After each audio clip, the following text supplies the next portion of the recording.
Heartland Waterfowl presents Behind the Blind Podcast.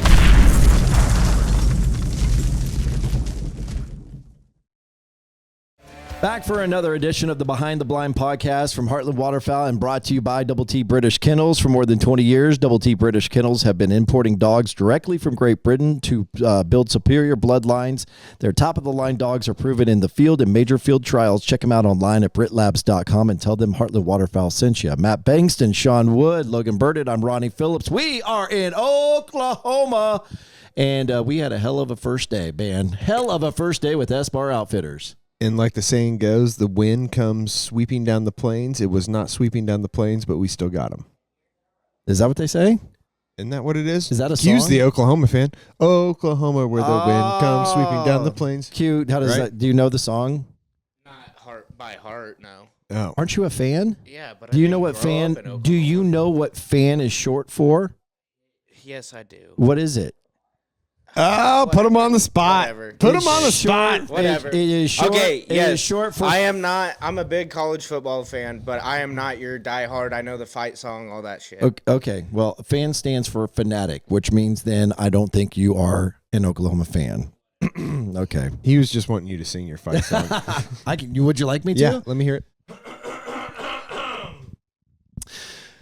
Fight, you K-State Wildcats for alma mater. Fight, fight, fight, fight. Glory in the combat for the purple and the white. Faithful to our colors, we shall ever be. Fighting, ever fighting for a Wildcat victory. Go State!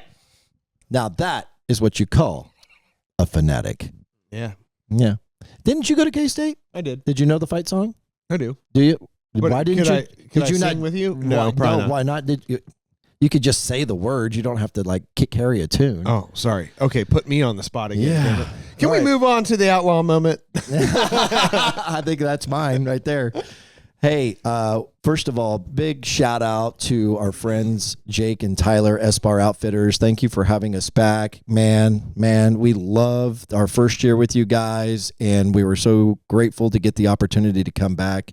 And the first day certainly did not disappoint. What a wonderful first day here in Oklahoma. Yeah, it was fun. Man, I don't know. The scout last night made me think that some of the birds were kind of new. It was super cold up in Kansas City the last couple days. And then, obviously Nebraska, South Dakota, there was kind of a little cold front that went through. But they were saying that they had seen, 400 or 500 ducks on this piece of water that, I don't know, it's 4 or 5 acre lake probably. And he sent me a pin to it. Last night we went over to it, and immediately, right even before we turned off the road, we saw a bunch of geese going into a winter wheat field. And I knew it was like right to the northeast of the water. And then when we got over there, there was a ton of widgeon and pintails and some mallards that were going into it, and the widgeon literally just went straight in, and they were in big groups, and they literally just went straight in, no circling, nothing. And they were like, yeah, we haven't really seen those ducks around here. There's been some, but not that many. And then there's they said there was like 500 or 600 lessers in there, and there's, I don't know, maybe 1,000, 1,500. We probably left a little bit too early with how well we did with the ducks this morning, and we thought that the geese were just bumping right off the water, which they were, and they were back in the same field they were this morning. So we might have missed an opportunity on one group of geese, but we got a good spin this morning with some lessers, and I mean the ducks did everything you could possibly imagine. You couldn't think of anything better for the widgeon to do, and yeah, it's just a barn burner. It was a barn burner. There's nothing else, no other way to describe it. We were at, shooting time was like 7 o'clock, call it, and at about 7:20, You pulled into the field with the trailer at like 9:18. Well, yeah, but I mean, think about it. We had Q and Dakota shoot, and Brock still had some birds to shoot, one of their guides. But at like 7:30, 7:45, we were done, essentially. I mean, we were done. I mean, for the most part, for the most part, we picked were on done. a few after that, but yeah. I mean, we were done. So, and it went quick. It was like we had 10, and then 2 flocks later, we were done. It was insane. Just that fast. Yeah. That fast. Man, I've been saying this throughout the day, and I was talking to Tyler and Jake about it. Like, we've been doing this a long time, and I have never seen or finished that big of a group of widgeon. Yeah, it was a big group of widgeon. Oh my God. How many do you think we're in there? A lot. Like 300? I mean, 200? More than that. I mean, maybe even more than that. By the Sean, time, what do you By think? the time the other groups were coming in, when we were letting that first original group circle, there was probably more than that. I think we had probably 50, 75 birds in the decoys before we realized that there was birds in the decoys. Yeah. There was 200-300 in the hole. Yeah, for sure. And there was more behind us that you couldn't see until you come up out of the blind to shoot. It was pretty incredible. And the way that they just cut wind, and they weren't hesitating. They weren't thinking twice. They were dropping a lot of elevation very quickly. No right doubt. over It the was top of loud. the The blind. even crazier thing is, the roost was what, a mile away? Mm-hmm. Call it a Maybe. mile and a half. Yeah. How Yeah. high were they getting before they would come into Mhm. us? So they were way up in the elevation and then Mhm. coming straight back down and not thinking twice. I mean, they circled a few times with the wind, but I think it was more of a, how do we get in here the right way? I think they struggled without having the wind to come down. Yeah. So they hang up a little bit, drop a little bit, give us a spin, hang up a little bit, drop a little bit. And once it was time to commit, they were there.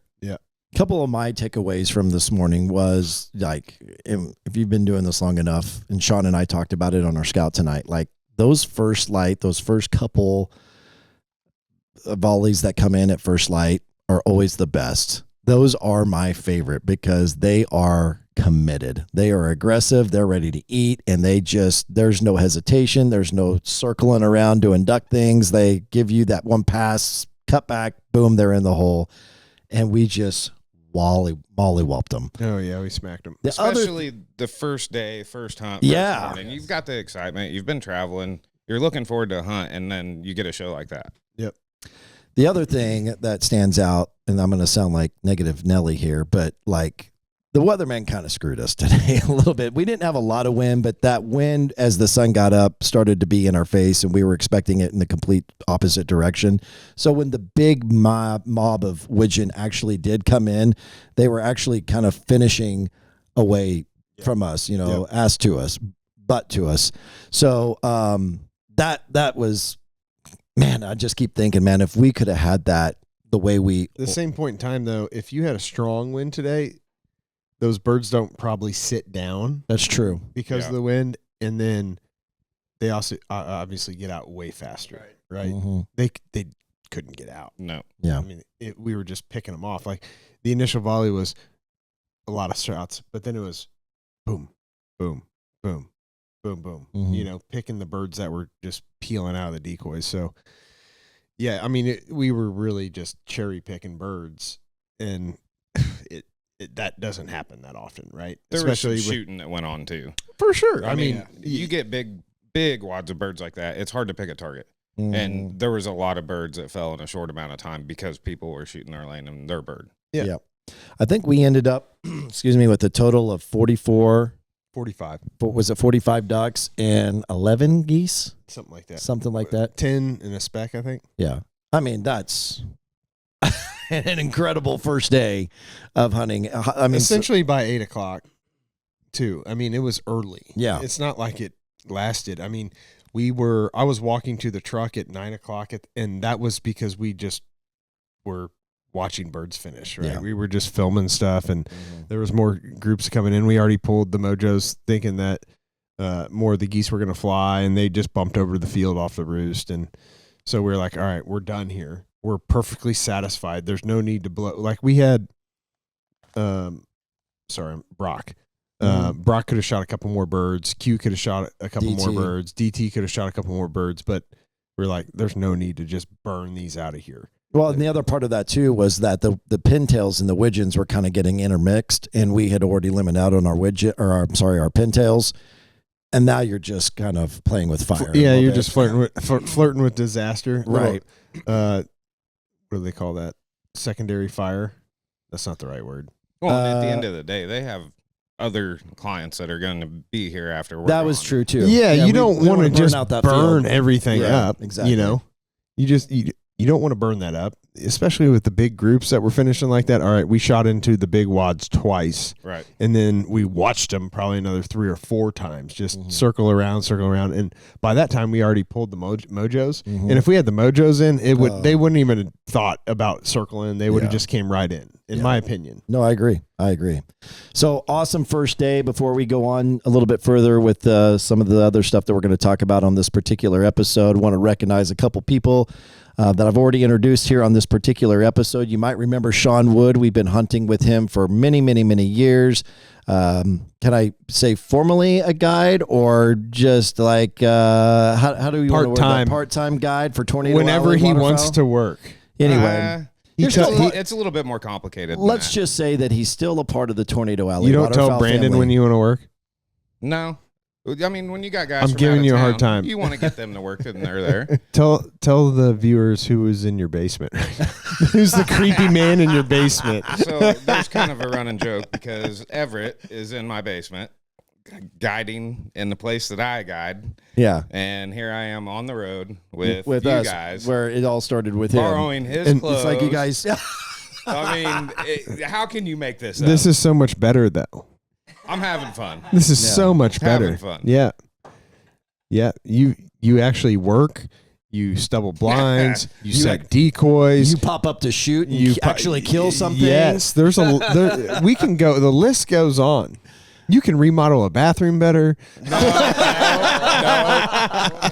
You can't replace Everett in his lane. Oh, we love Everett. We're picking on him. But no, it's awesome. Sean is obviously not only a kind of a partner from the standpoint that we've been working and hunting with Tornado Alley Waterfowl since the beginning, so for 12 years plus.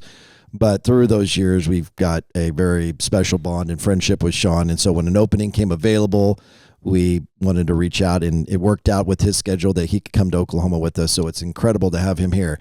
The other guy I want to recognize is a guy from our area who's been a super fan of Heartland Waterfowl since we've started, is a huge supporter, and even helps out a lot behind the scenes whenever we're doing work in the preseason to get the trailer ready, clean the trailer, clean the decoys, whatever it is, or whatever it is that we need.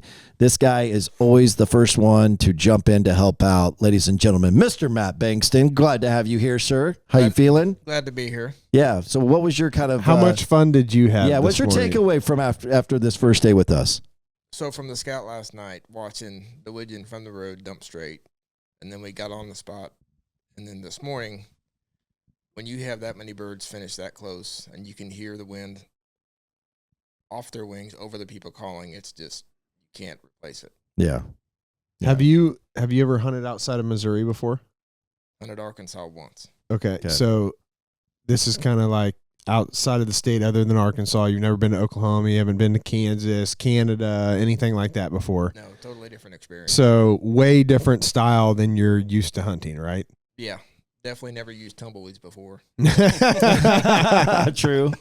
And you've hunted with us before, you know. He hunts around home with us every year. Yeah. So what was, if you were to, and I'm going to put you on the spot here, but if I was to ask you, like, what was like your biggest takeaway from the first day with us from just the whole overall perspective? I mean, you talked about the cutting of the wind with the birds and how incredible that was. Was there something that just kind of stood out to you outside of that you had never experienced before? So on the home hunts, you see teamwork between everybody because there's a lot of people from around our place that hunt together. Yeah. But seeing teamwork away from home with guides you've never met before, with an outfitter you've never met before, it's pretty impressive. I mean, everybody does their job. We're ready on time. Everything looks good. Yeah. Yeah, this crew clicks with us like this. No The doubt. Sbar guys click. They very similar to- understand. They hunt the same way we hunt. Very similar to It's Tornado Alley. Yeah, very laid back, very easy. Everyone knows what to do. Everyone knows that the hide is the most important part. Jake is an absolute animal at that. Yeah, no doubt. We lean on Everett a lot for that. When he comes on trips, as much as we joke used around. to, then he became a guy. His nickname, literally, when back in the day before even the show, me and Champlin used to call him the Hide, because that was what he was, and that's what Jake is. That guy, if you think the blinds are stubbled, they're not stubbled yet. Yeah, no doubt. He's still he's got more to find, and and that's what it takes. And I I feel like Tyler and us are always on the same page of what we're trying to do, and that's one of those things. It's just a good natural click, right? And we hunt very, very, very similar. Yep. Even though we're in Oklahoma, it's way, way different hunting. We're shooting a lot of big geese and mallards. They're shooting a lot of little geese and a bunch of field ducks. So, but at the end of the day, there's a lot of similarities. Yeah, and in the strategy and the hide and just the way you want them to finish. Yep. So yeah, there's no doubt there's a lot of similarities there. Want to remind you that we are giving away another prize pack. We'd like to remind you that we have a brand new Heartland Waterfowl online store at heartlandwaterfowl.com. Hats, hoodies, and t-shirts. Some really cool designs there. We're going to give away a swag pack, but you got to get yourself entered by simply following us on our Heartland Waterfowl YouTube channel. So hit that subscribe button, hit the notifications bell. If there's anything that trips your trigger here on this podcast that'll make you want to comment, we would love to hear from you. Maybe you've got a question, maybe you've got an answer to an outlaw moment or a ducked up question of the day. Make sure you get engaged, comment below, and that will automatically get you entered to win the Heartland Waterfowl Swag Pack. So with that, let's go to the ducked up question of the day, brought to you by Dirty Duck Coffee. If your coffee sucks, it ain't the duck. The preferred coffee of choice in the blind and around the breakfast table for Heartland Waterfowl and waterfowl hunters in every flyway. Save on a variety of blends by using promo code HW10 at dirtyduckcoffee.com. Let's send it to Q for the ducked up question of the day. All right, y'all. Let's do this one. What is your very first memory of hunting waterfowl that comes to the top of your mind? Wow. Man, first memory? That doesn't seem too ducked up, but it's fun. I got one. Okay. So my first goose I ever shot, I was With a BB gun? Nope. It was with a 410 pump. Okay. Can't tell you what brand of gun it was. We were down south.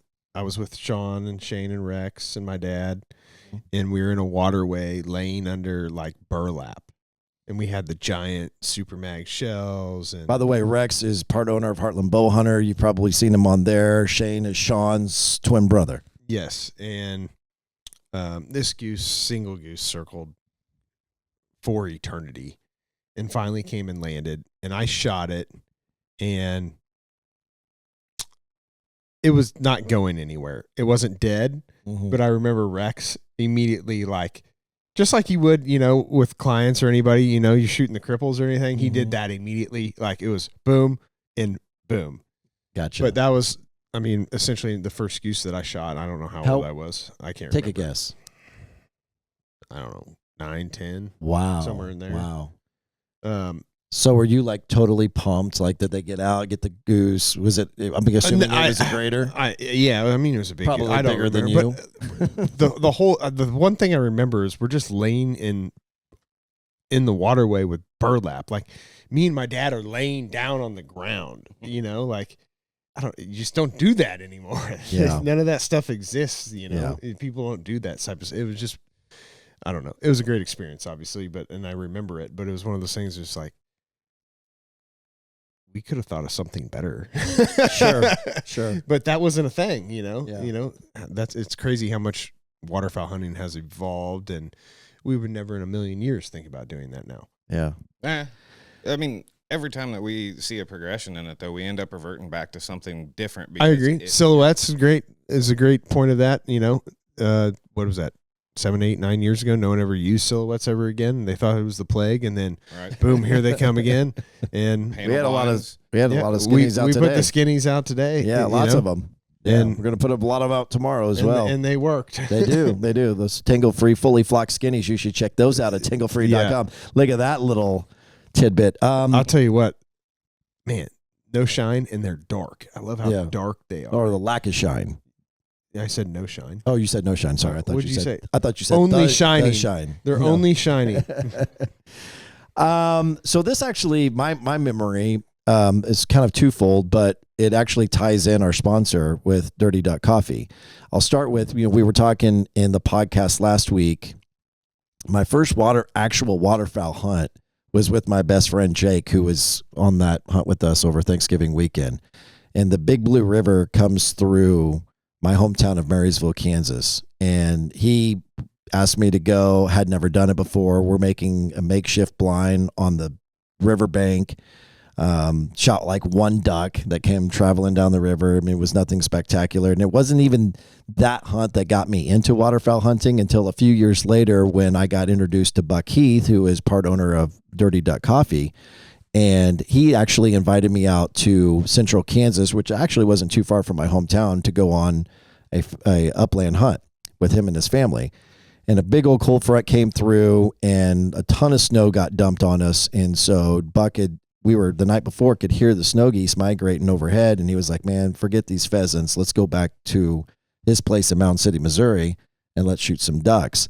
And he had a pretty cool little setup and get there. And it was like my first real duck hunt was a limit with every species you could imagine, from pintail to widgeon to, we shot teal, we shot mallards. We probably had some gaddies in there as well.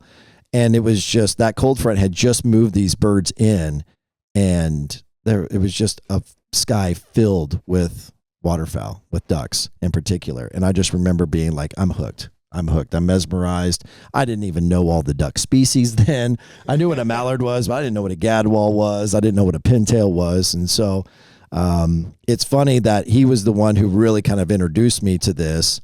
And then all of these years later, I'm partnered with you guys doing a TV show. He's got a Dirty Duck Coffee blend and is sponsoring Heartland Waterfowl. So pretty cool memory. What about you, Matt? Let's start with you.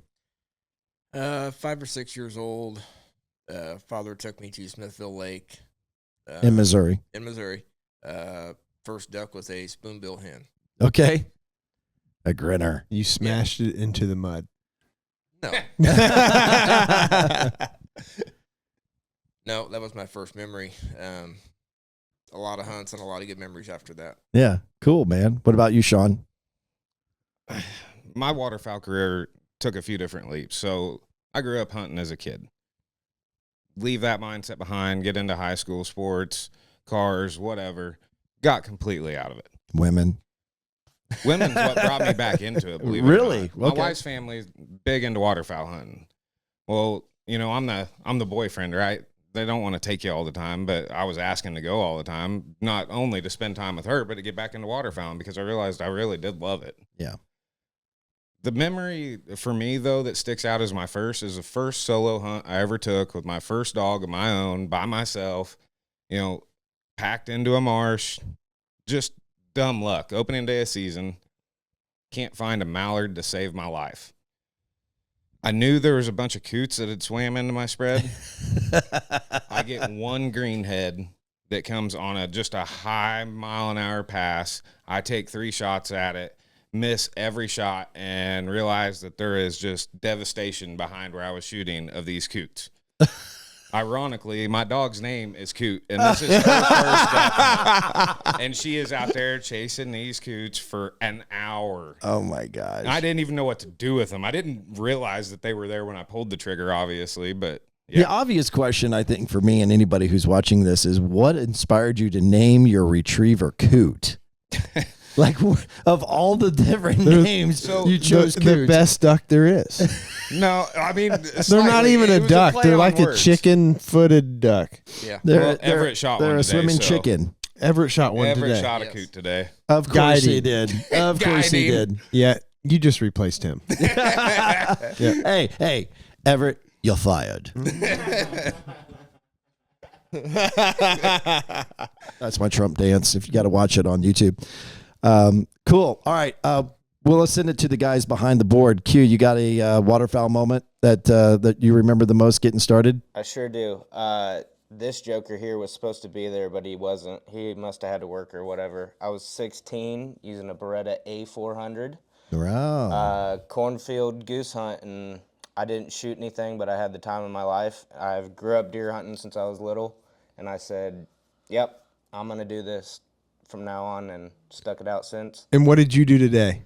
I whiffed twice and only hit one bird. No. What else did you do today? I shot my first pintail. There you go. Yes. Congratulations. Yes, you should have said that round number 1. Wow.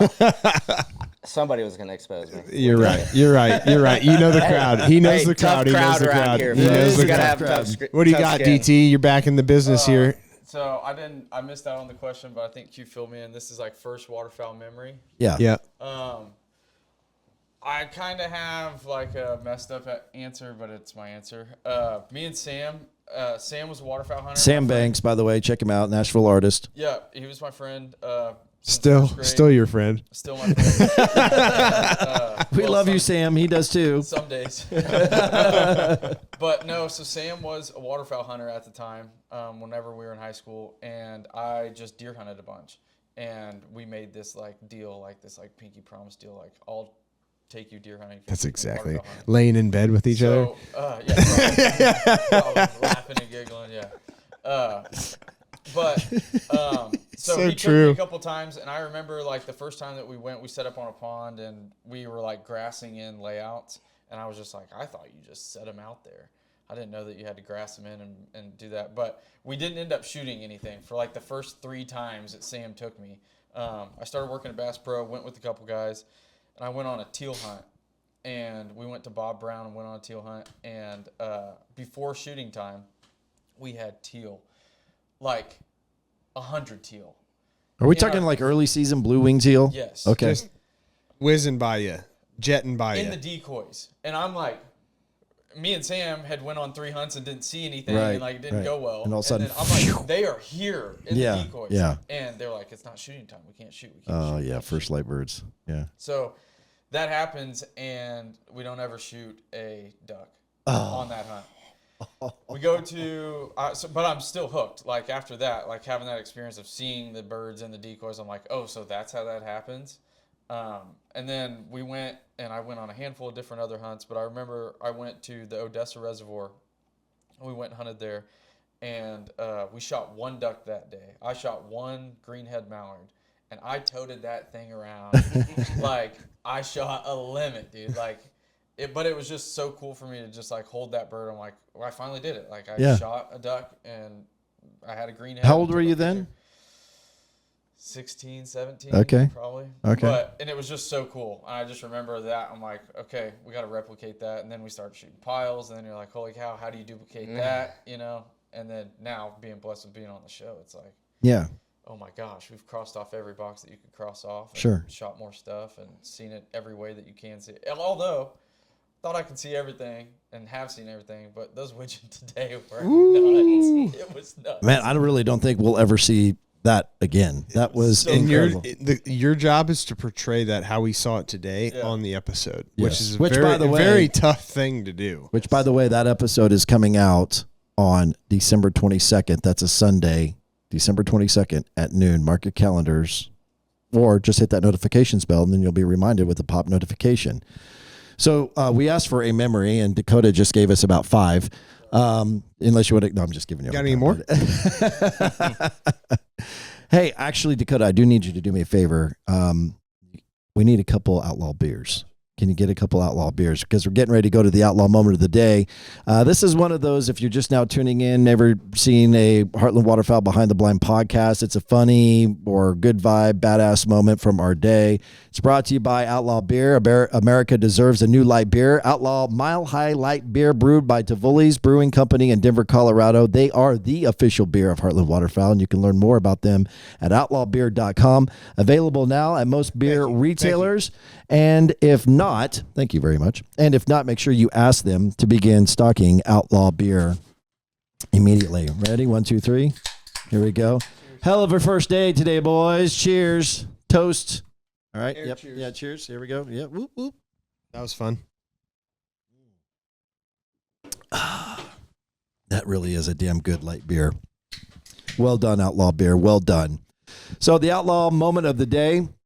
Let's see. Where should we start? Where should we start? Bankston. Matt Bankston. Are you ready? Are you prepared? Can you give us What do you got? Your This isn't outlaw your- moment of the day. maybe Yeah, give him a little rundown of what this is. He's never done this maybe before. your first time on the Behind the Blind podcast, but not your first time watching or learning or listening. So you know what the outlaw moment of it is. Do you have an answer? Watching groups of over 200 widgeon at 15 yards. Yep. Yes. Kind of. That's obvious. That's an obvious one. Yeah, Yeah. for sure. Sean. I think for me, it was C&Q, get that pintail. Okay. Oh, that's I a like good that. answer. Look at that. Look at that. Wow. It was a nice one. It didn't have a long sprig to it, but I mean, good full color. Bull. Looked great. For your first one, not bad. I was happy. Who shot the spec? Sorry to I get don't off know. topic, but there. Well, we thought it was a snow originally because it was a juvie spec. Well, no, there was one. No, There was we two shot a specs. pretty There was good two one specs, today, yeah, but I don't know. Like Ben just picked it up and started running around with it. I'm like, where the hell did that thing come Casualty of war. from? That probably. Man, my hello moment. Logan, I'm going to defer to you while I continue. You don't thinking. know. I just You have had such a few. great time shooting ducks did. today, and you I have did. no idea. Okay, I got one. I got one. I mean, it's not. I guess you'll have to watch the video to understand what I'm talking about when it comes out on the 22nd.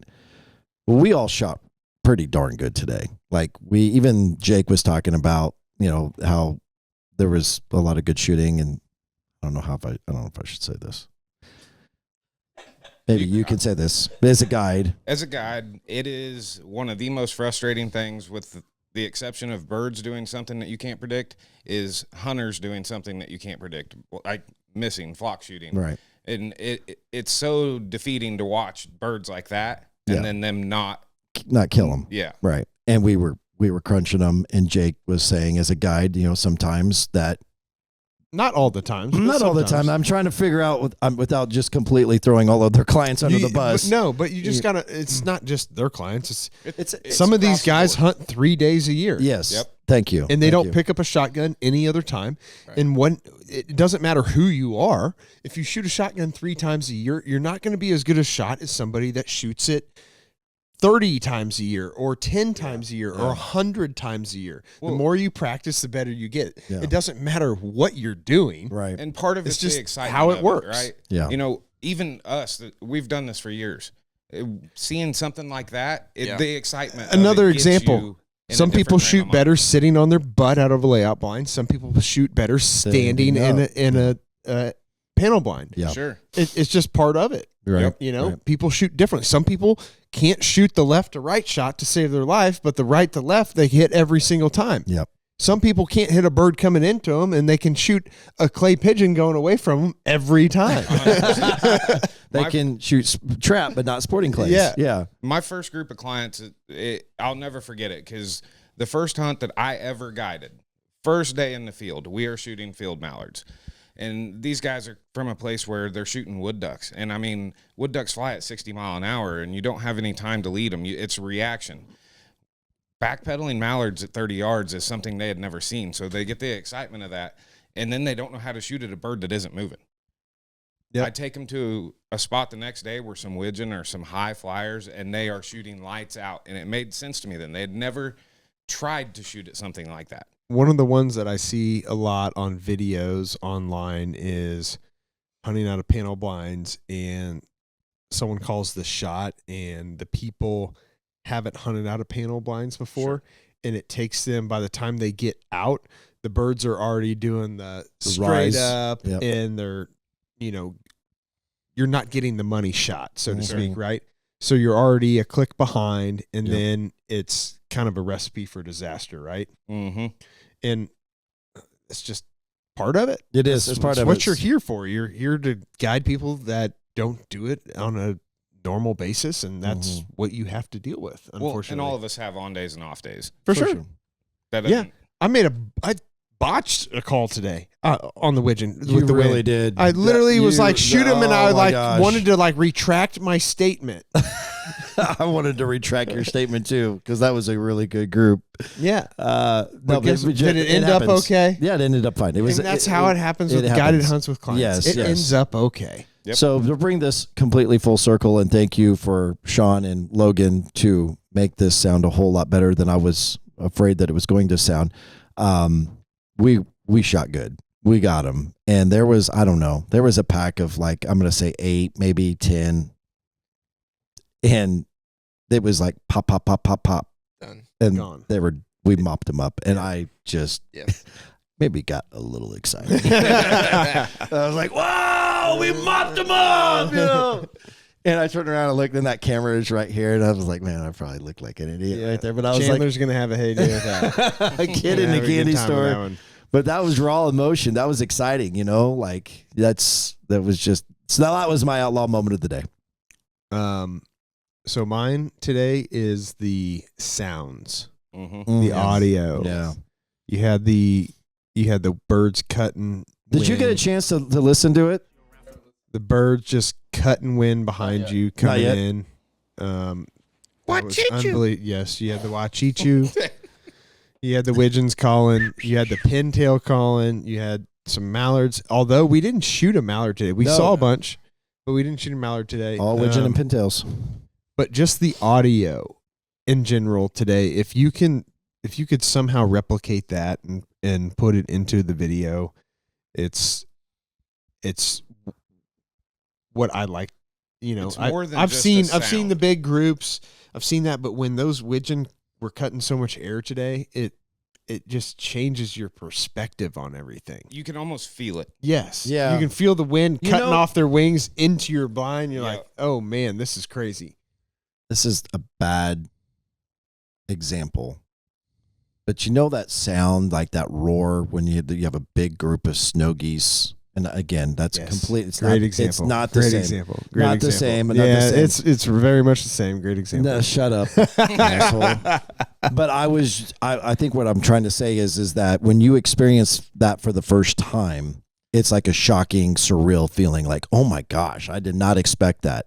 We've been duck hunting for a long time, but I did feel that when that large amount of widgeon cut the air that close, that low to the blind, it was that feeling of that first time shock when I heard that roar of snow. Like, wow, I didn't know those little birds were capable of making that much noise, but it was because there were so many of them. Yeah. It was wild. And it was quiet. And you know when you're Yeah, in the wind heat of wasn't blowing. moment, Yep. Yeah. working birds, and you hear them in the background, it's one thing. There was one sound in Wachichu. particular. It was one of the groups, and I don't remember if it was the first big group or if it was the second big group. Like there was a break in calling, and they fired off like in a way that I've never heard before. Yep. And it was all at once, almost angry. Yeah. Yeah. That was just wild. It was pretty cool. Yeah, they know how to blow the whistle. They Q, definitely do.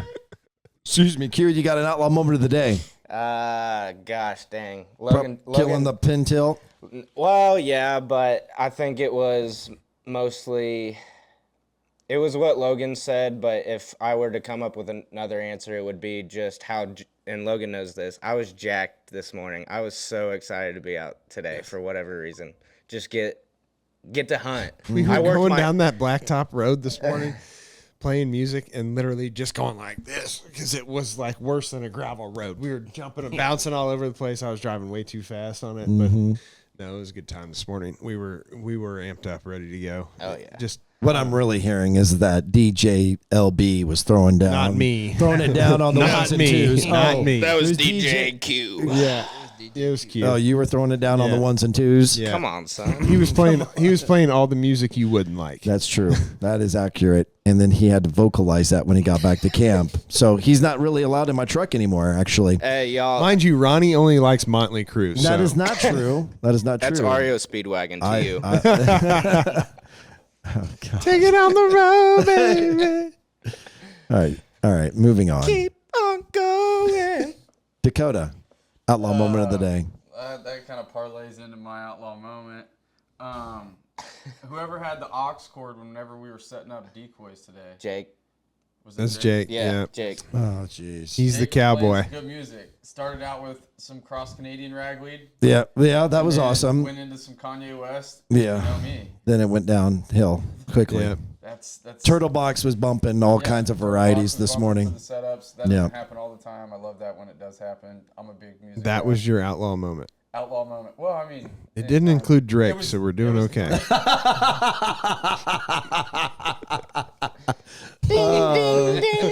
Round one.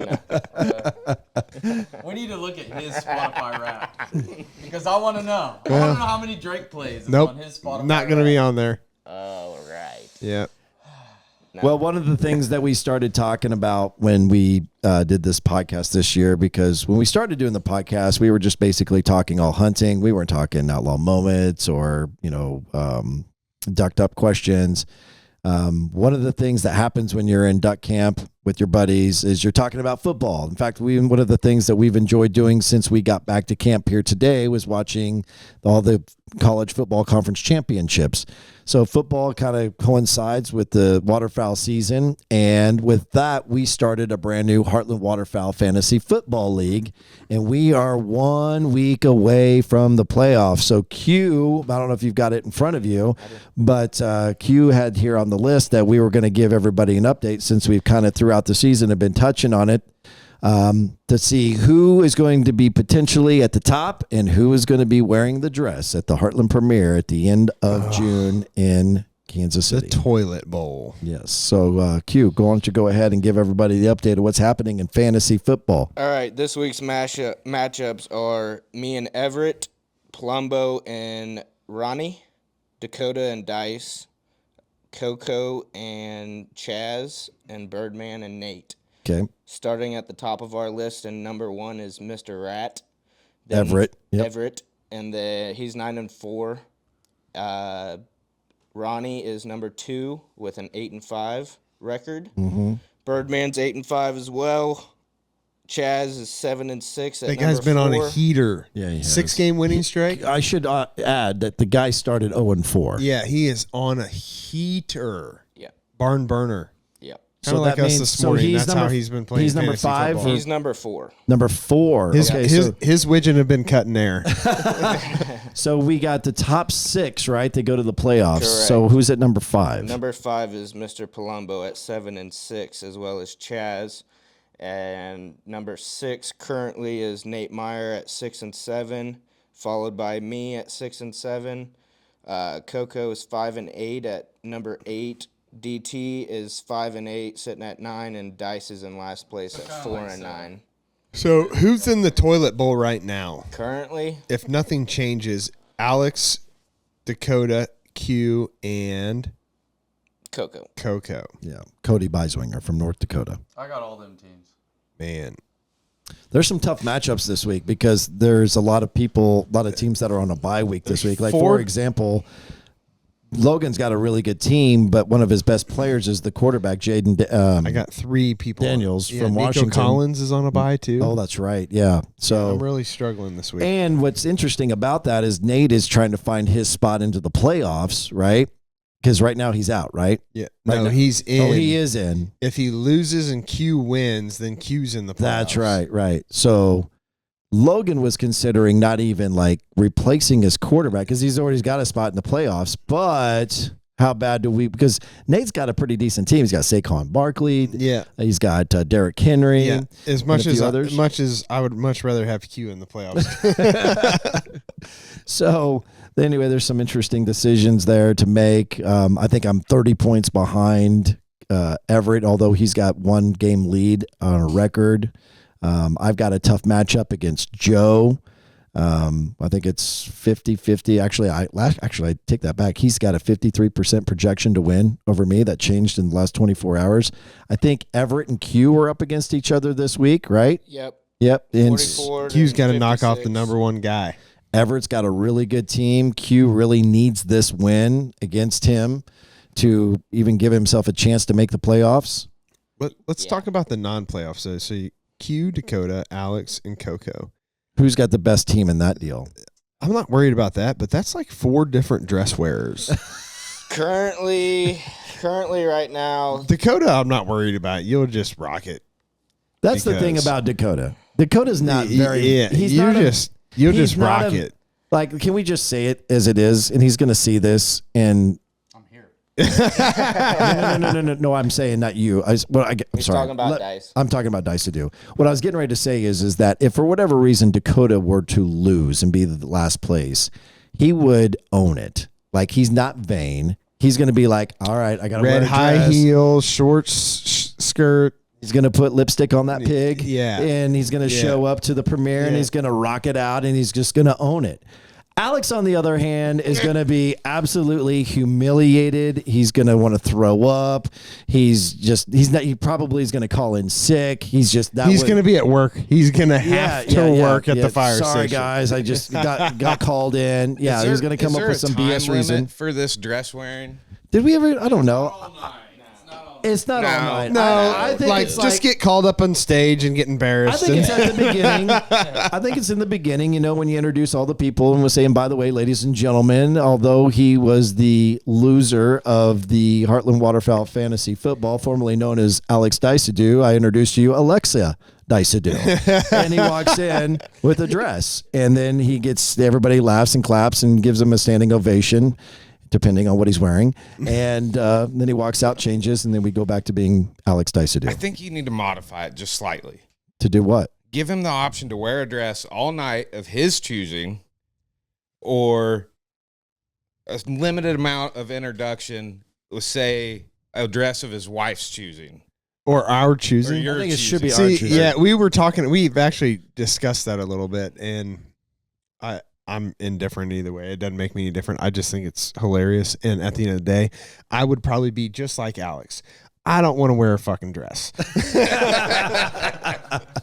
Well, nobody wants to wear the dress. The difference is who is going to be comfortable enough in their own skin to say, all right, this not sucks. Me. But yeah, not me. Yeah, you. What are. about you? Bruce Buffer. I mean, it's going to be a little awkward emceeing that event with a dress on. You can wear a comfort button, but you can't wear a dress. No, it's going to suck regardless. But I'm just saying there's the difference between those who are in that toilet bowl right now. And if there was one person who would own it the most, it would be Dakota. For sure. Yeah. Props to you. And the person that would probably struggle the most is, I don't know, Nate would probably struggle pretty bad. Cody would struggle pretty bad. Chaz. But me, Chaz. I think Chaz. Well, Chaz would be drunk. So I mean, I just had 2 drinks, man. No, that was 16, pal. And so he would be able to drink himself through it. Anyway, we got more updates with that. Obviously, we could probably give you Champlin. Champlin's not in it. That'd be a rough one. Champlin could drink his way through Good it. point, but Yeah. still, Yeah. no, he wouldn't show up. He would not probably show up. not. He wouldn't even show up when we're going to go. What about hunt ducks. Everett in a dress? He would own it. He would do it. He would own it. Hold on. 100%. He would own There's it. a difference of winter Everett with the long hair and the long beard, or summer Everett with the short hair, the short beard. Right. No, it would be short. He would do beard. it. He would do it. Do you think he trims his chest hair? No. Okay. Not at all. So do you think he, like, maybe instead of the cleavage, it's chest hair? I don't know. I feel a little creeped out talking about it to this great length. We have NFL. So today is Saturday. I was talking about the College Football Conference Championship. So tomorrow is NFL, which means then for the most part, well, heck, we'll be recording on Tuesday. So we will know who is in the playoffs actually by Tuesday. I got to get a quarterback in the morning. Yes, you do. Yes, you do. Haven't done that yet. Which, by the way, Nate, if you're watching this, he is coming after you. He's not going to just botch this one. He's doing Can we everything reveal who the quarterback's going to be? Yeah, can. because by then Yeah. it'll be fine. Jameis Winston's coming That's right. at you. That's Here we right. go, baby. He might throw 3 interceptions, but he's going to throw 47 touchdowns. Jameis Winston and his sweet baby Jesus are coming for you, baby. Hey, and Winston, We just pray trust. the great Lord Jesus Christ about everything. Doesn't matter what it is. We're just going to pray, Hey, and that's it's right. going to all work out in the end. Amen. Amen. Jesus is my homeboy too. So anyway, we'll give you an update on how that all turns out. So keep it locked here to the Behind the Blind podcast as we continue to bring you new episodes while we're here in Oklahoma. I just lost my list here on what is actually happening next. Here we go. Okay, so we went out and scouted tonight. We're going to talk about what we're going to do tomorrow as we get close to wrapping this thing up. Had a great first day. Tomorrow, no ducks. It's going to be a goose shoot, and this field is loaded filthy with a bunch of lessers. About 40 snows in there, so we'll sprinkle in some salt with that pepper. Nice. But we'll be doing a cross shoot, it looks like. So Sean and I got to look at this. Jake joined us out there. Q was there. And we got about a south wind, roughly 10 to 11 miles per hour. And they're going to be coming from our back right shoulder. So they'll essentially be coming in like this. And hopefully if they're doing it right and the wind is firm enough, they're just going to suck right into the hole, right to left, just like that. Perfect. Just right here, and there's probably, I don't know. Jake said 2,000 geese in there. Sean said 3,000. I honestly think there was more than 3,000 in there. Let's just say there's enough. There's enough. So we are set up for a really good shoot tomorrow. The conditions should be right. We're going to be, again, cross shooting, so we'll be facing to the west, and we'll be on that east edge up against in layouts. We will be in layouts tomorrow, so we'll be utilizing that tumbleweed hide. That's right. That's all you need. Anything you want to add to that from what you saw tonight? I mean, we did see the one group go sucking in there like no tomorrow, and they came. They're comfortable. They're comfortable. They were there sleeping. It seemed like they had been in there all day long. I mean, they were comfortable. There was a farmer planting wheat 100 yards away from it. It didn't bother him a bit. Didn't mess with I them like at that. all. I Yeah. like that. Perfect. They're definitely vulnerable. They're comfortable in there. Let's and get so at 'em. it should be good. So make sure you tune back tomorrow as we bring you these episodes. So I'll just remind you, we record these and then we turn them around and release them within 12 to 24 hours. So you're going to follow our journey in semi-live real time. That's why we would love for you to make sure you subscribe, like, comment, so that you can get yourself entered the Heartland Waterfowl Swag Pack. We just got back from Kansas over Thanksgiving, and we had a great trip out there, and we're getting ready to release a video, and I guess by now it's going to be released, so check that out on our Heartland Waterfowl YouTube channel. For Matt Bankston, for Sean Wood, for Logan Burditt, I'm Ronnie Philips. Thank you, Double T British Kennels, for being the title sponsor of the Behind the Blind podcast from Heartland Waterfowl. We'll be back tomorrow with a brand new episode. We'll talk to you then.